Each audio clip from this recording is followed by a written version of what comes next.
quite as rainy here as it will be, since we're going to get some after effects of Hurricane Sally, but so hopefully the internet will last for a while. But as you can imagine, the pandemic hit the industry I'm in pretty hard. And I remember being at, I believe it was ATD's TK Summit. Was that in Vegas? In February, right? The 1st of February.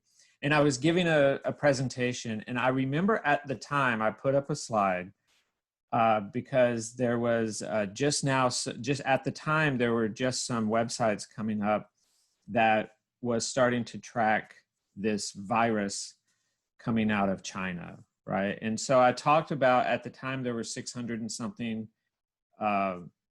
infections of the virus in China, and there were, it was just very regionalized and just located to that area. I remember having that slide in early February. And then a week after that at Delta, we were celebrating a record 2019.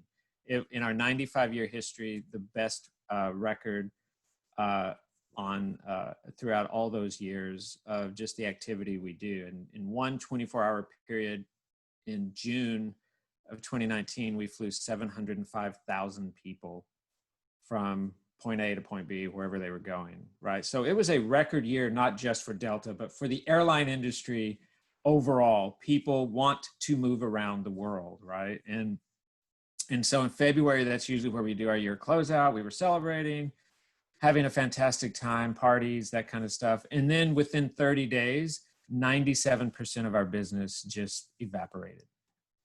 And so it's been quite a year for all of us, but it's definitely been much more profound than I ever could have imagined for, the industry and hospitality as well, and several other industries that have been significantly impacted by as the pandemic unfolded. So throughout all that, the number one imperative that at our company, though, throughout all of this, if you can imagine, and of course, lots of companies and organizations have reacted differently to this, but, and not to just, give kudos to my own company, but I do have to say that throughout all of that, as you can imagine, basically going to a, $60 to $70 million cash burn every day for a while.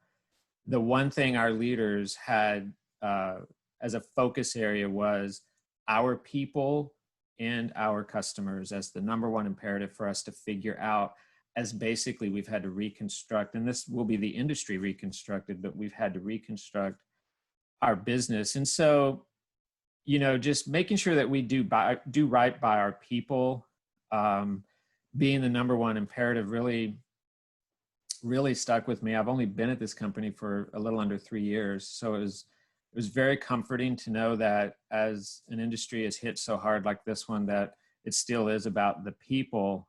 And that made me realize that we're probably going to be facing a tsunami of losses in our industry. As we all know, in L&D, we're always the first to go, right? So sometimes trainings hit the hardest in uncertain times and difficult times.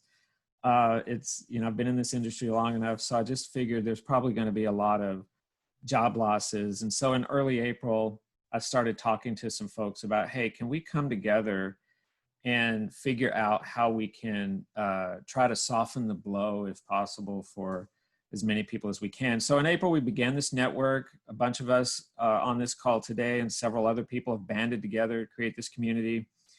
And it's really dedicated to providing support for anyone in L&D who's displaced due to the pandemic. And I just want to say that the folks that have come together to start this community really have a passion and desire to help others, unlike any I've ever seen. So this is all volunteer. All of us have come together, from former CLOs all the way to coaches, to HR people, to learning practitioners, at all levels together, just to really volunteer their time and energy. And it's taking a lot of that, as you can imagine, to build this community up. So that's been really great. And we've got now a couple of different types of programs. We are a membership-based community, so we ask people to actually join. Everything's free of charge. There's nothing revenue-wise going on. All the efforts that our volunteers put forward are that volunteer efforts, and membership is free of charge to anyone. But it is a membership-based community, primarily because it's just a little bit easier to get into the LinkedIn communities and to help people get into some of the programs. And so there's 2 key programs in L&D Cares right now. And one of them is led by Jennifer, who's on the call today. That's called our Career Support Network. And that is a cohort-based program where interested members are matched with a group of other members, up to 10, who are then placed into a group and then assigned a coach who will work with them through their career transition. And so that's been really a hit, if you will. Lots of folks are coming in and not only benefiting from direct conversations with coaches, and these are actual, some of these are master coach, some of these folks volunteering are master coaches where, it's great to get their time. But it's also about building the connections within that group of individuals and building relationships. It's been really good. I've been visiting some of the cohorts. And so that's a great part of the program, which is really very intentional about helping you in your conversation to determine what's best for you in your career transition.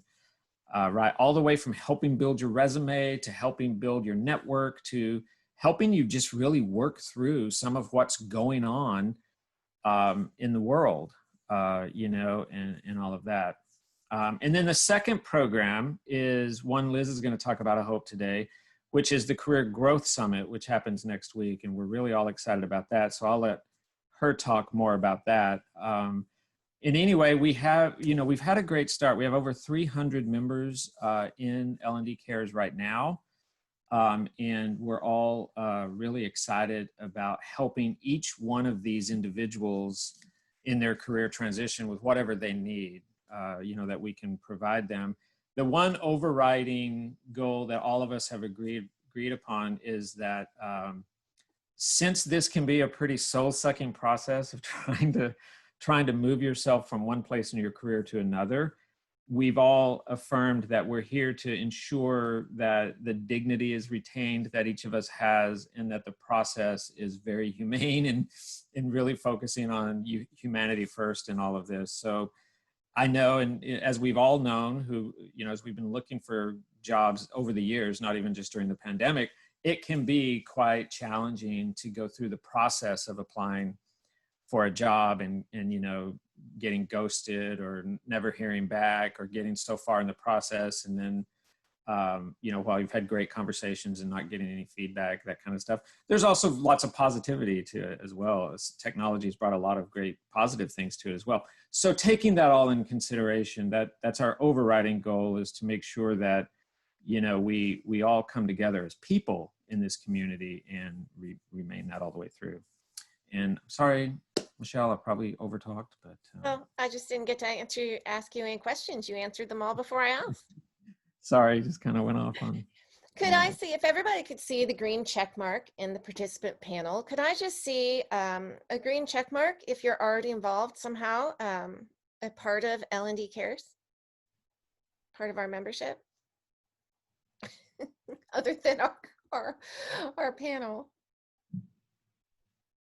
Wow. Well, thank you for coming. And we hope those of you who are not yet involved, because it looks like, there's some we've got a couple. Okay. Yeah. Well, those of you who aren't, and those of you who are, we welcome you, because we have all kinds of things out there on LinkedIn. I know I've been posting jobs that we've got coming up at UPS. Brandon's had jobs. We've had a lot of jobs pop up. So those are out there too. So make sure you're always watching for those and get involved in the L&D Cares Together LinkedIn group. That's where a lot of our job postings happen. Yeah, it's real easy to get involved. I'll just share, we have a website, ldcares.org. And all you do is go there if you want to join and get involved in the LinkedIn community, because it is I think LinkedIn calls it a hidden group or a secret group or whatever, because we're not really publishing that one. We have a LinkedIn company page where we are posting jobs that we hear of for anyone across LinkedIn to access. But to become part of our community, we ask that you go to ldcares.org, and there's a membership request form to fill out. And if you fill that out, then we'll just bring you into that LinkedIn community. You'll need to connect to one of us on LinkedIn if you're not connected to one of us. And then we'll invite you into that LinkedIn community, which is really reserved for all of the members of L&D Cares, so that we can have discussions around all of the things of interest in our career transitions. And then from there, if you're interested, you can just be in this community and be a good citizen networking with everyone in the community. Or if you want to join a cohort, then that's where you can, from within that community, you can request to be in a cohort, and then Jennifer and her team will diligently work on assigning you into a cohort. Which brings me to Jennifer. Jennifer is our coach of coaches. She was the first coach we found. She's very passionate about this. So Jennifer, could you tell me a little about how you're, what's happening with the cohorts? What are they doing? Are they being successful? Oh my goodness.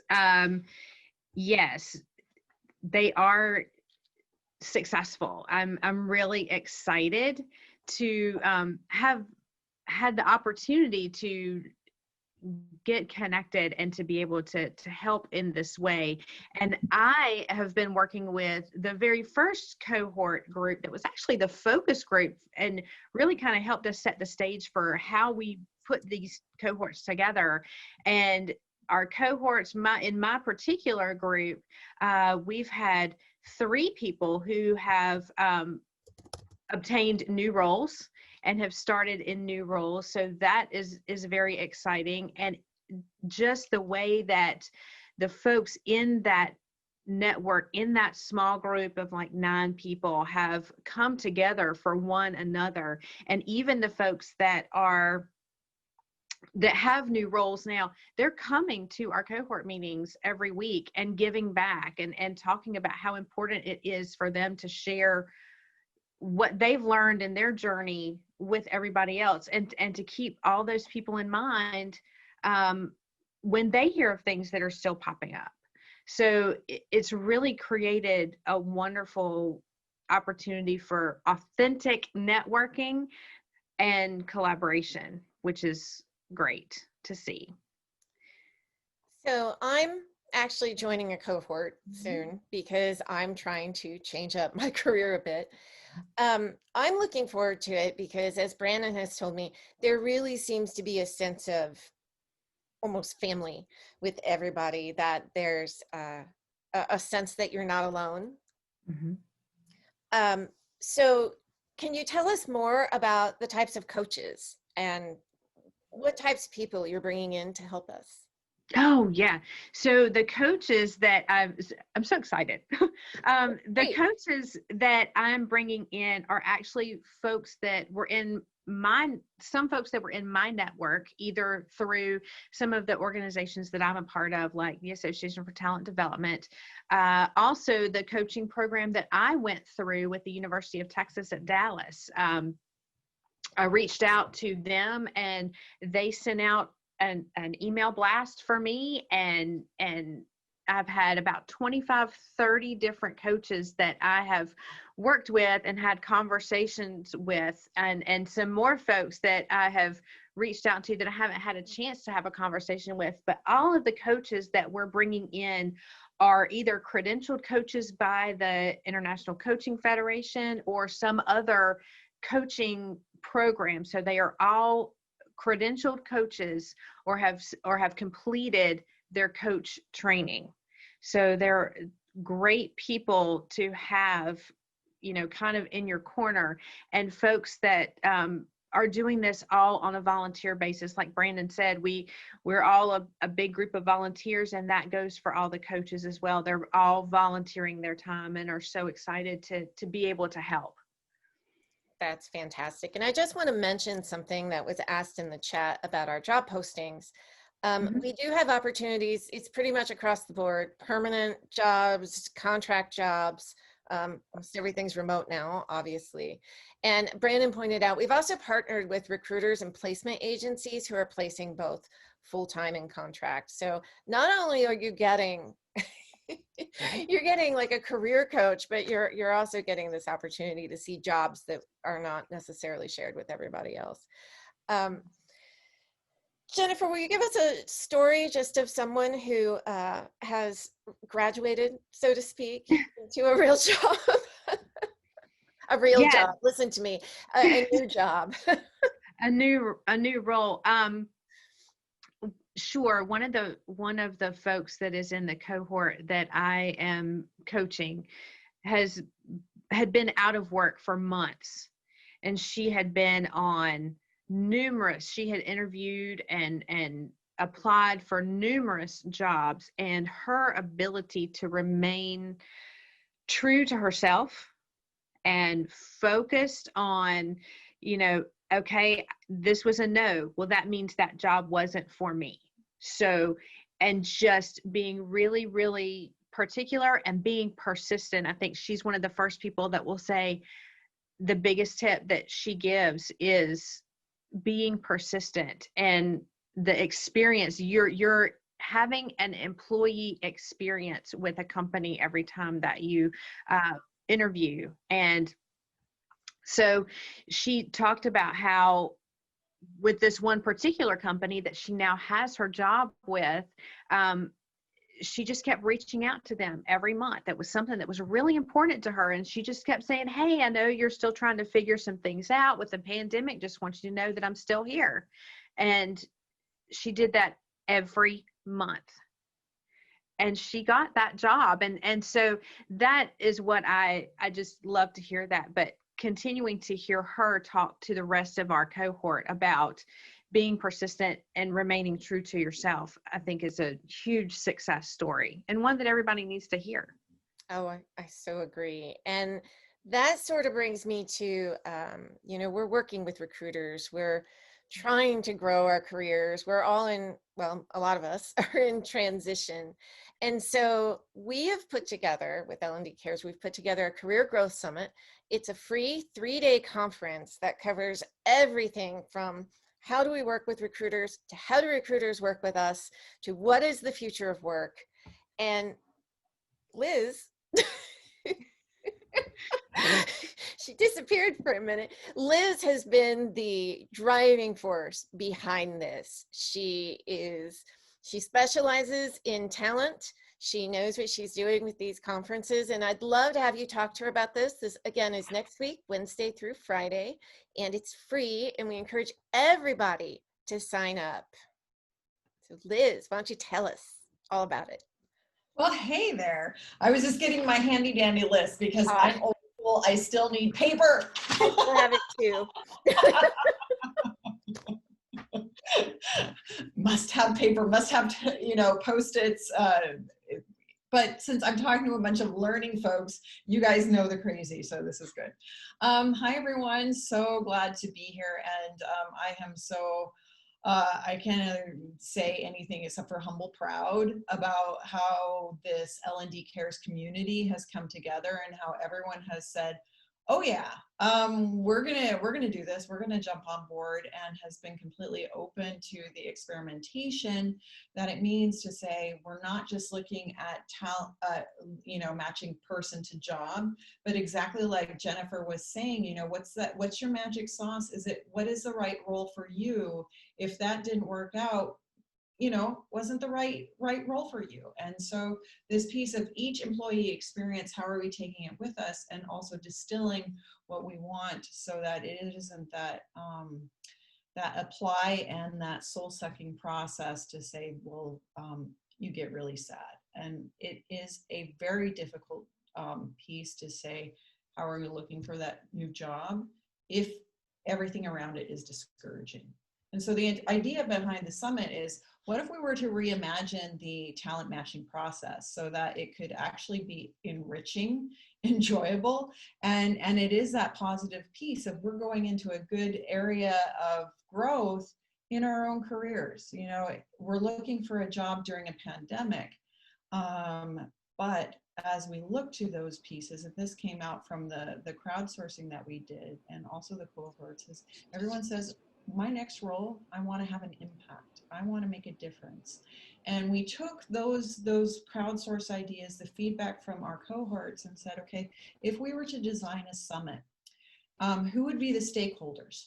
Who within learning can help us where we're not only talking about or complaining about, but that we actually talk to and co-create that better process. So that was kind of the brainchild as to how did this come about. And the other piece that really went into the design is what we were talking about at the beginning, is what is our network and our social network. And Elliot Mazie, who was also part of that original conversation that we had back in April, was always talking about the honeycomb, is that we all have these relationships, and how are we interspersed? We used to say in HR that 2 out of 3 jobs was always given out of your network. I did a very, very unprofessional question to sourcing friends and recruiter friends, how did you guys get your jobs? And 90% said, via my network. And so even for that group, they still depend upon that honeycomb network. And that aspect of how persistent are you? So the summit is going to be 3 days, and it's going to be interactive, but it's also taking into account that we're all juggling. So we know that a lot of you are parents and school has started. So we've made sure that, there's different blocks, and each block is set up so that we can navigate those times, but that also there's plenty of downtime for just connecting, networking, and talking to one another. So we have yeah. I'm sorry, could you tell us a little bit about the platform and how different it is and how it's going to help everyone? Yes, exactly. I love it. So this has been the fun of learning within learning. So it's so we're going to be using the platform Remo. Because this aspect of how do we foster networking that it doesn't feel icky, but that it's actually very natural, of how are we connecting with our peers and getting to know each other. And as we all know, it's kind of like that freshman class when we all started, and your cohorts who start with you, they're your buddies for life, and you still talk to them after 20 years after college or whatever. So that's going to be similar with Remo. Okay, so the platform that we're using is all about social connection. That's how they designed it. And so each group, each table, it looks like you're coming into a Hilton or a Marriott. You're sitting at these tables with all these different people. You can have your own chat with them. You can go on screen. You can go on mic. You can switch tables. So the aspect of how do we make it interactive, and also the opportunity that we get to know other people and learn with others was really key, because we know in learning that the future of learning is social, it's adaptive, but it's also very personal. And so it's stretching us. We've all gotten used to Zoom, and Zoom is great for a lot of things. But this piece around, you choose, we're a bunch of adults, you choose what you want to listen to, what track you want to go into. You can have the opportunity to connect, not just sending your LinkedIn profile, but actually talking to a person. So that was the piece around the 3 days of summit. Day 1 is perspective building. Day 2 is future ready. Day 3 is how can we co-create a better path forward. Those are all the pieces that are in the mix in terms of the main topics that we'll be running across. But the real aspect, or the real win that we're wanting to facilitate, is connecting with your peers, connecting with other people who are in learning, in talent acquisition, in our professional organizations or HR tech, and using that opportunity, which we rarely get, to go outside of our walls, because oftentimes, it's just learning researchers talk to learning researchers, recruiters just talk to recruiters, L&D folks just talk to L&D folks, and we very rarely get the opportunity to talk together. So that's the idea. And there is a networking mixer on Monday, is that correct? Absolutely, exactly. So there's a pre-event mixer so that everyone can get used to get used to the tool. That's the what will happen, but the way it will be happening will be a little bit more fun. So yeah, look forward to pub quizzes, some other interesting mix as we get to those social fun aspects, because anyone who knows that me, I think that fun is the best way. We got the research behind it. That brain works better when you're having some fun. So that's what we're going to be doing. In the chat, Ashley, who's also part of our L&D Cares a group, she does a lot of our Awesome for us. Yes, she has been posting information about the agenda and how to sign up for the conference. And again, it's free. It's free. So right now, I want to open this up. If you have any questions, please enter them in the chat. We'd love to hear your thoughts, your comments, your questions. So anyone? Or I can just let Liz go on and talk more about the summit. And you don't know, I can talk for hours because I'm so excited. Let me add that, Liz, we're truly kind of a global operation because Liz you're in Stuttgart right now, correct? I am. I'm in Stuttgart. So I'm responsible, because we have chemo in Hawaii. So we have 12 time zones. That's just our core team. So, because we keep getting these questions like, why is everything given in Eastern time zone on the meeting outlooks? And it's like, because we had to agree on at least one time zone. The funny thing is that when we do have a meeting, like when because chemo goes like he's in Hawaii or Poland. And so when he's in Hawaii and we have a meeting and Liz is in Stuttgart and some of us are on the East Coast, some West Coast, and some in the middle, it's kind of funny to see all the hair, the hairdos when we're in there, because chemo may be just barely waking up if he's in Hawaii, right? I have a little bit of that. Just to let everyone know, Chemo is the former CLO of Hilton, and he's been very involved in L&D Cares. And even in Poland, he's always wearing a Hawaiian shirt. And Chemo will be one of the many speakers. I think, Liz, did you want to chat a little bit more? Liz has done an amazing job of getting more than 60 different speakers, panelists, workshop leads. Liz, did you want to chat a little bit about kind of who's going to be there and helping guide some of the discussion? Perfect. Thanks, Ash. I appreciate that. Absolutely. Yeah. So we have I would like a large Diet Coke, a 6-piece McNugget, no sauce. If you're only a 6-piece, you need a 10-piece. McNugget with honey mustard and that barbecue. Is my favorite thing ever. I was seriously thinking that someone was asking. Do you guys have any grilled chicken sandwiches? I know, because if you could have that at the summit, that would be great, Liz. Can you do that? Sweet and sour sauce. Yeah. I'll see what I can hook up, Suzanne. I muted our McDonald's order. Maybe have some wine deliveries, Michelle. Oh, that is the best. Honest to God. Okay. So yes, the people who are going to be coming. So the day one, we're going to get, so Brandon and I are going to lead in, and then Professor Reichen, who's doing a lot about learning science, but also what is that vitality? So we're going to be looking at learning in the age of COVID before we go into a panel discussion where we have Kevin Martin from I4CP. We have Danny Johnson from Red Thread Research. We have Ethan Allen Edwards from Allen Interactions going to be coming in. And we're going to be talking about the perspectives on the now of work in general and then in learning. So it starts out to say, okay, let's get a little bit of stage setting, and we do the workshops. And then we say, okay, around the attendees, what are you guys seeing from that? So what are you as recruiters seeing from that? What are you as job seekers? What are you as HR tech? So this piece to say we get involved right at the beginning is we're hearing things about what's going on and what are we seeing, how are we experiencing that, what's that affecting in terms of our daily lives.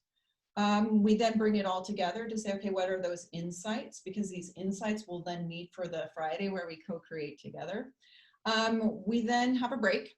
So this is the first break, 60 minutes, to get back to the rest of your juggling lives. And then we come back together, and then we have a session on a focus session. So we've had amazing people from recruiting, and they're going to go in. Marlene and Brian are going to be talking about undercover candidate in learning, and what are those pieces as we look to the learning experience that we can really get taken away. And we're going to then, after that, go into a couple of tracks. So the afternoon sessions that happen after that focus workshop. This is going to happen on both days. So the day one is starting with business impact of L&D, where we're also going to be talking from ATD is going to be talking about, for example, the capabilities and what are those pieces around. It's not about the how of the nitty gritties of what we do, but we're looking at the what and how does that impact. We're also going to be looking at understanding some talent acquisition fundamentals. So we got some great sourcers in here and recruiters of, understanding your personal brand. We're going to be then talking about career transitions. So how did people, transition from learning into a different area? What were the thought process?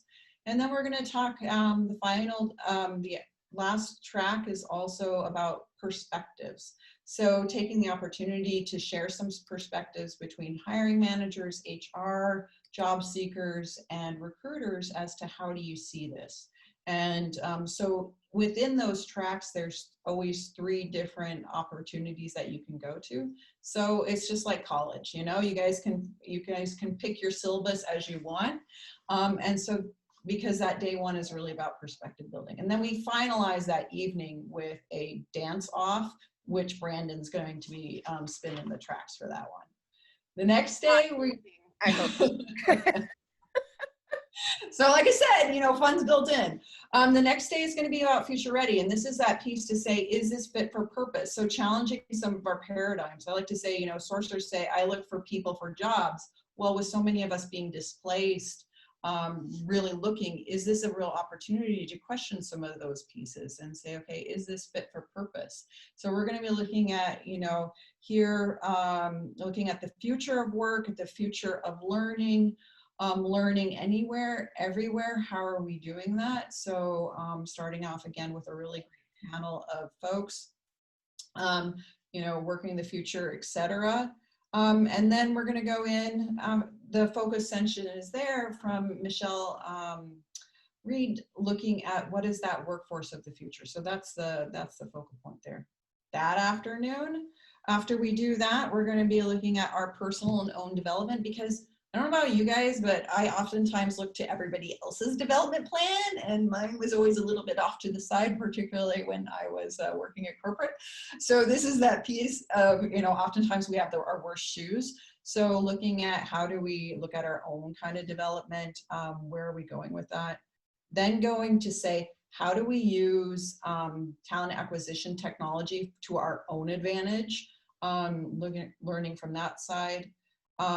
And then after another break, we're going to come back and say, how are we understanding learning technology and learning strategy to our own advantage? Before then, the final kind of aspect we're going to be looking at is closing day 2 of Future Ready, really about diversity, plurality, and 21st century competencies. What does that mean? Okay, that's that bulk of day 2, and things like allyship. Cordelia Gaffar is going to be coming in. So we have some great people sharing their expertise, but really fostering that discussion. And then on Friday, we're co-creating. So we're going to start out with a little bit of improv. So I am HR Improv as my handle, and we have some great people like Kat Cornette and Mandy Choi coming in for the improv session before we then go into some co-creation around a better path forward. Get those signposts as to what can we as recruiting, HR tech, professional organizations, but especially us within learning. Either, it doesn't matter if we're seeking or not. What can we co-create so that, like Brandon said, that it's not a soul-sucking process, but it's actually quite enriching. Okay, so we're going to get a little bit of experimental learning, but hopefully some ideas, because we know we won't hack it in one session, but we want to get those ideas generating. We're going to go after that into a talent fair. So I called it a talent bazaar, and then people told me, well, that sounds bizarre. So we're going to be doing a talent fair, and we're going to be having, hosting different tables. And this is that aspect of why Remo is so awesome. So having different tables saying, hey, I'm in learning and I want to go into talent, or I'm in K through 12. I want to go into this type of role. I want to perhaps become a consultant. So having some discussion tables around those pieces, but also concretely having a couple of our recruiters and sourcers who have concrete jobs saying, hey, this is the job I have open, I want to talk to you about it, and that people can explore those opportunities. And we're going to be doing that a little bit like a speed dating. So it should be fun. It should be good. So really this piece to say we're a network of peers. This is just that instigating piece to foster it. And then it's done. And then we say goodbye, and then we leave the room open for anybody who wants to continue to use it to continue to connect. So that's the craziness that, yeah, like you said, Ash, we have 67 speakers right now. I just checked, we have 297 people signed up. So it's going to be awesome. It's really exciting. So you guys can tell that. Liz, first of all, just wow. Amazing. Thank you so much. And is it being recorded? Are the sessions being recorded? Or? Awesome. Thanks. Yeah, exactly. So all of the sessions in all the tracks are going to be recorded. So we have a playroom, and that's not going to be recorded because we know we don't want to record the playrooms. But all of the tracks will be part of the L&D Cares Conversations and the L&D Cares Growth Summit collateral, which we will then upload to YouTube. Yes, we will have a YouTube channel that will start immediately after this webinar, because this will be the first item in our YouTube channel. So all of our webinars and the entire summit will be recorded. I also want to mention that Ashley has posted the information for the pre-summit mixer on Monday. It's from 10:15 to 12:15 Eastern time, and she's posted the link. Wonderful. So we're about at the end of our webinar. I was hoping for about 45 minutes. Does anyone have any other questions that we can ask our great panel of L&D Care speakers?